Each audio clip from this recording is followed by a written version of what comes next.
At Echo, we haven't annually practiced Ash Wednesday services as liturgical congregations do, although Fat Tuesday is a nice chance to eat a lot of food. But Ash Wednesday 2021 happened just a few days ago. And so now we are in the season that many people know as Lent. Lent is a season focused on repenting and fasting and lament as believers anticipate the hope of Jesus' resurrection. And I know some of you at Echo have an annual thing of practicing some form of Lent. This week, my attention was drawn to a friend who is in ministry down in Atlanta, and how their church celebrates Lent was very interesting. Derek Sweatman, lead pastor of Atlanta Christian Church, wrote an article about it. Here's what he said. Years ago, our worship band started opening each Sunday of Lent with a blues song. We called it Blues for Lent. These were songs of pain and frustration, songs with very vivid pressure points on the hurt that exists in the world.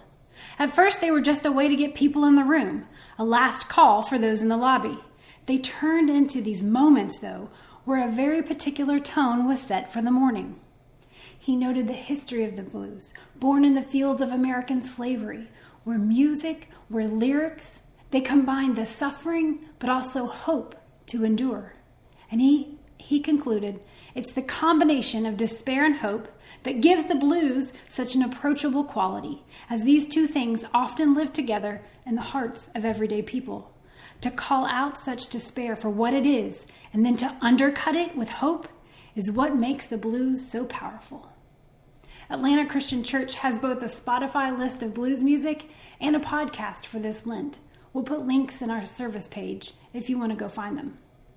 Maybe the blues is not your style of music, but think about the kind of songs that perhaps get you through times of sorrow and grief. Do the music and the lyrics, do they provide some hope with the lament? This season of Lent and anticipating Easter, it reminds me of the exile that we have been studying about of God's people, the Jewish people. They were living in the now but not yet, and they kept experiencing sorrow, yet they maintained hope that they would be delivered. Today we're going to read about an occasion where sorrow was ending and hope was beginning anew, and a celebration occurred. We're in the book of Esther. Let's recap from last week. We have our finger puppets again. We've got Queen Esther, and she was discovered that Haman wanted to kill all the Jewish people. And so she took a risk, and she used her position to go before King Xerxes and set up some dinner conversation. She revealed that she was a Jewish person. And then she told the king that Haman was going to kill all the Jewish people. The king was angry, and Haman was hanged. Thanks for putting up with my puppets again. While Haman was put to death for his hatred run amok, the problem was the annihilation of the Jewish people was still on the Persian calendar. It was that tricky old thing, remember, that we learned about, where the Persian king, if he put something as a command out there as a law, that it couldn't be overruled. It was the way of things in Persia. We saw this in Daniel. That's why he was thrown to the lion's den, because a Persian king during his time made a rule. So Haman had acted on behalf of the king. The king allowed him to make this law to kill the Jewish people on this specific day, and he did it in the king's name. So now what? Well, Esther finds a way to persuade the king to look for an opportunity for justice. Let's read what happens in chapter 8.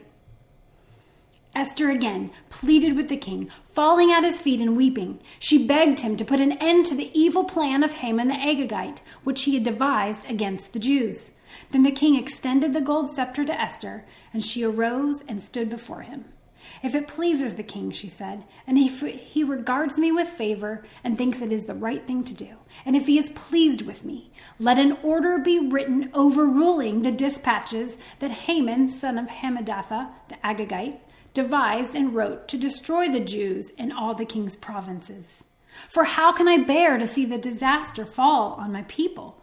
How can I bear to see the destruction of my family?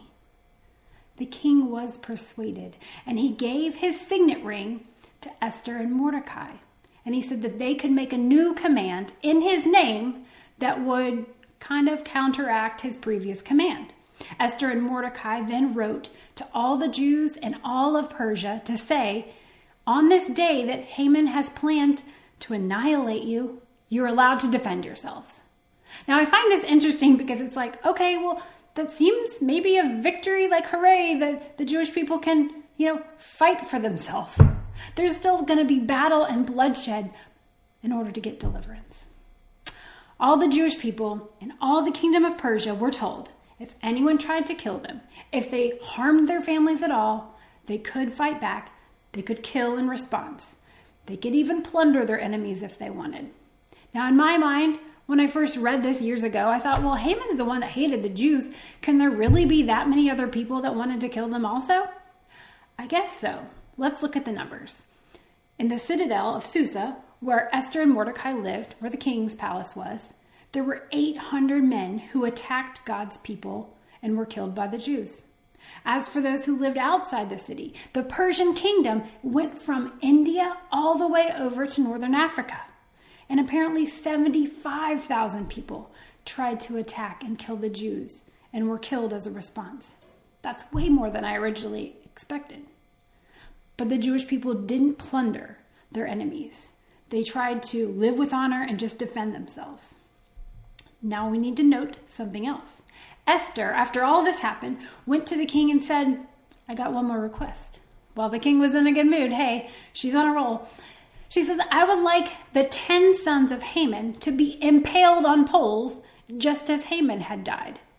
Because she wanted the shame of all of their evil intent to be on display. Finally, after all the Jews had fought for their lives, they expended all of this horrible energy to protect themselves. Then they rested and made it a day of feasting and joy, we read in Esther chapter 9. Fighting and then feasting. We began the book of Esther, where we were reading about the king throwing a bunch of parties. Remember that? Partied for 6 months. And now we end the book of Esther, and the Jewish people are partying. They're being asked to party, and this becomes the holiday of Purim, which is still celebrated today.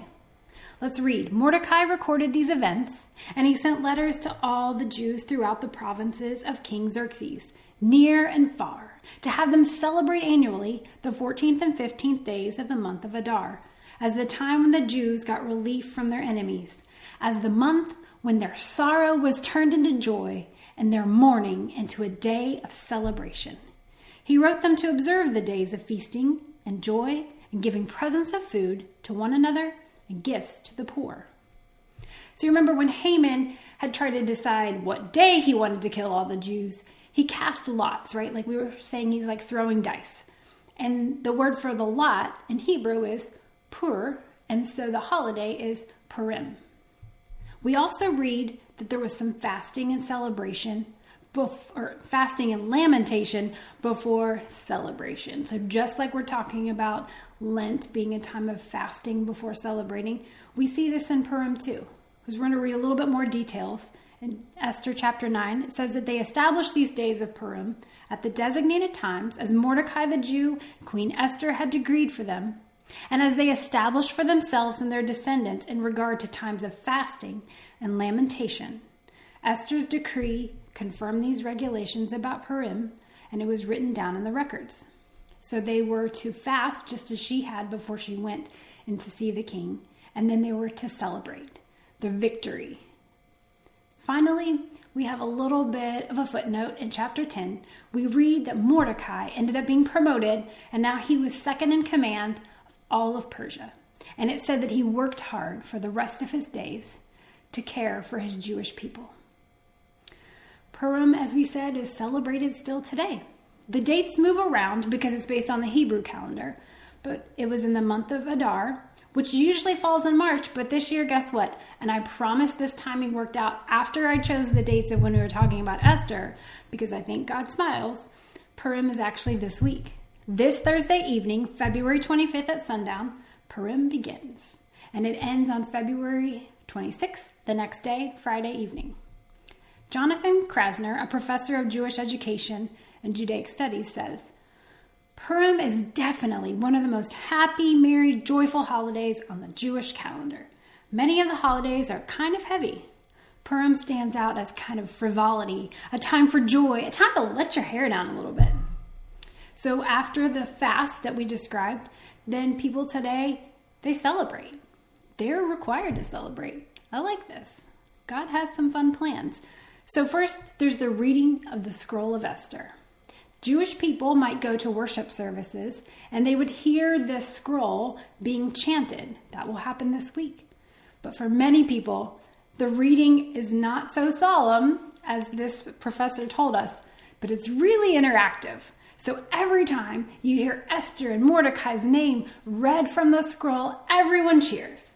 And then every time you hear Haman's name, you boo.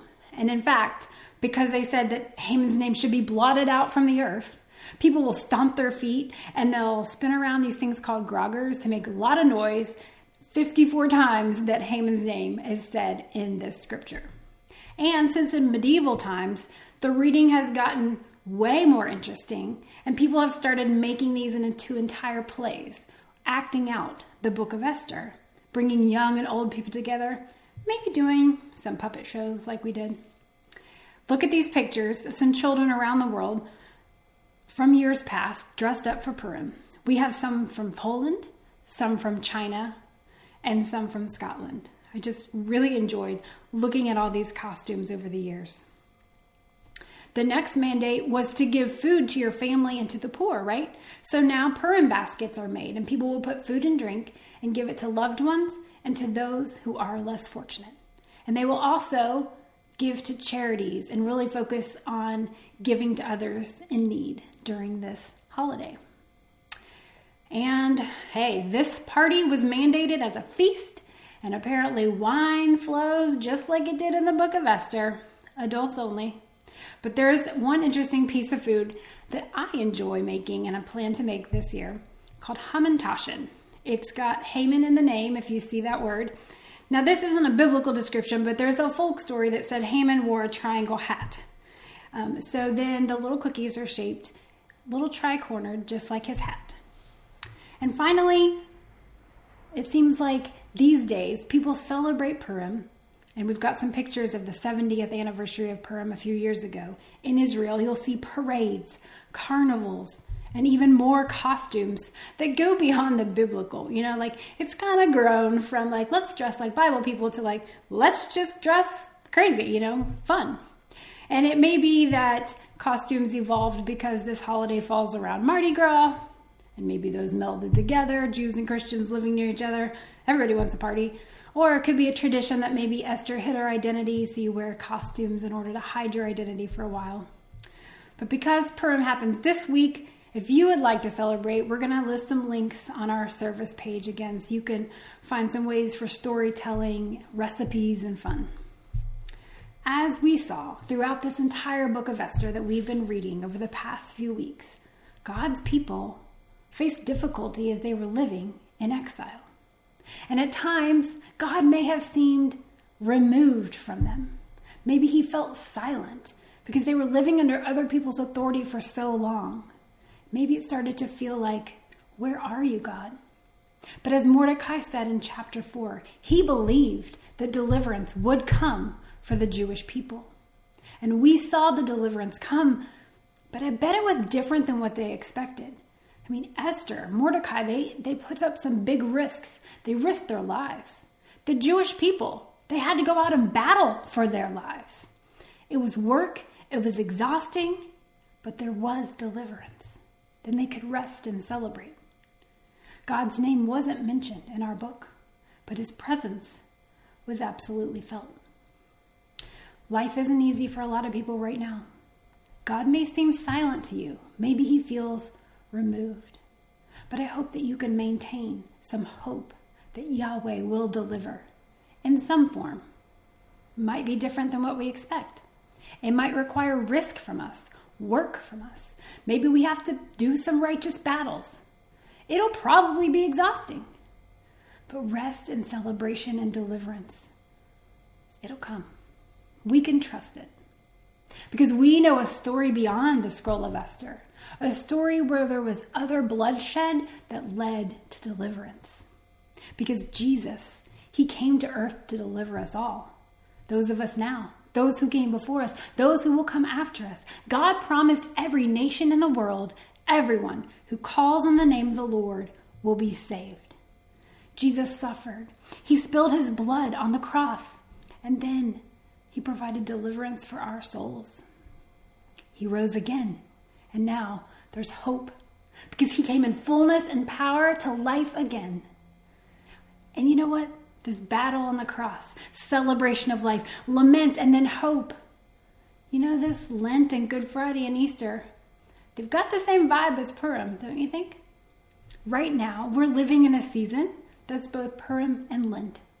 And so God's physical celebration of the Jewish people in Esther is celebrated. And we're anticipating Easter, where we celebrate our spiritual salvation that God provided for everyone. We can lament, but we can hope. We can fast, and then we can feast. You know what? We can bring about music. We can chant along with our Jewish friends, reading the book of Esther. Or we can sing the blues for Lent with our friends down in Atlanta. No matter what, these celebrations, these fasts and lamentations, they're meant to be done together because God has called us to be in community. If we fast, if we feast, let's do it together. If you do something this week to celebrate Purim or to celebrate Lent this season, please call in an Echo friend to join with you, to pray with you, to mourn with you, to celebrate with you. Together, we remember the God who is there in suffering and in silence, and the God who is with us in salvation and celebration. Will you pray with me? God, we thank you for delivering us physically, spiritually. Thank you for the fasting and the feasting. Thank you for providing a promise that all of us who call on your name will be saved. Amen. Party this week, or fast, or feast. Invite me, whatever you do. See ya.